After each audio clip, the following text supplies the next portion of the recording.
þá íþróttafréttir. Breiðablik varð í kvöld Íslandsmeistari karla í fótbolta. Línumenn Rarik kepptust við að hreinsa ísingu af raflínum í nótt og fram eftir morgni. Óveðrið olli rafmagnsleysi á nokkrum stöðum til sveita og dæmi eru að staurar hafi brotnað. Og þá íþróttafréttir.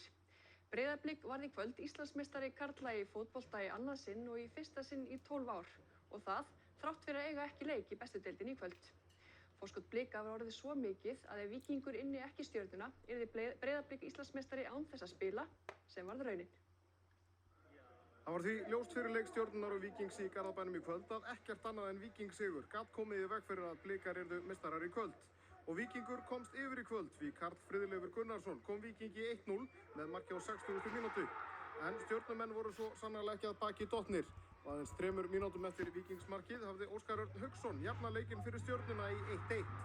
Þessi staða var kjörin fyrir Breiðablik og hagur Blika, sem þó tók ekki þátt í leiknum, vænkaðist enn frekar þegar Daniel Laxdal kom Stjörnunni yfir í 2-1 á 71. mínútu. Þetta mark tryggði Stjörnunni ekki aðeins 2-1 sigur á Víkingi, heldur Breiðabliki líka Íslandsmeistaratitilinn í fyrsta sinn síðan árið 2010. Blikar söfnuðu saman á Kópavogsvelli til að horfa á leikinn og fögnuðurinn var mikill þar í leikslok.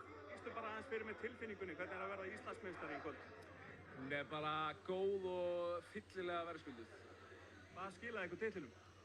Ég held bara að við vorum bara langbesta liðið á Íslandi í sumar. Þú veist, þegar við vorum með góðu fólki og liðið hérna og fólki sem hefur staðið þetta tilbaki á okkur, þá þetta skiptir litlu máli hvar þú ert. Þetta snýst félagsskapin, kannski ekki, þú veist, einhver leyti er kannski skemmtilega að fagna á velli, en við tökum þessu.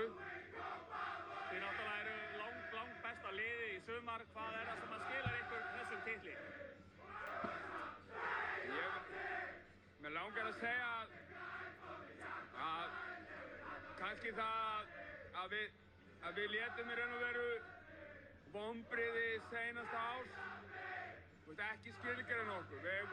Við létum það freka vera innspýting og hvatningu inn í þetta tímabil og ég held að það hafi verið lykillinn aðeins. Nú rétt tæpur sólarhringur til leiksins mikilvæga þar sem að Ísland mætir Portúgal hér í Porto. En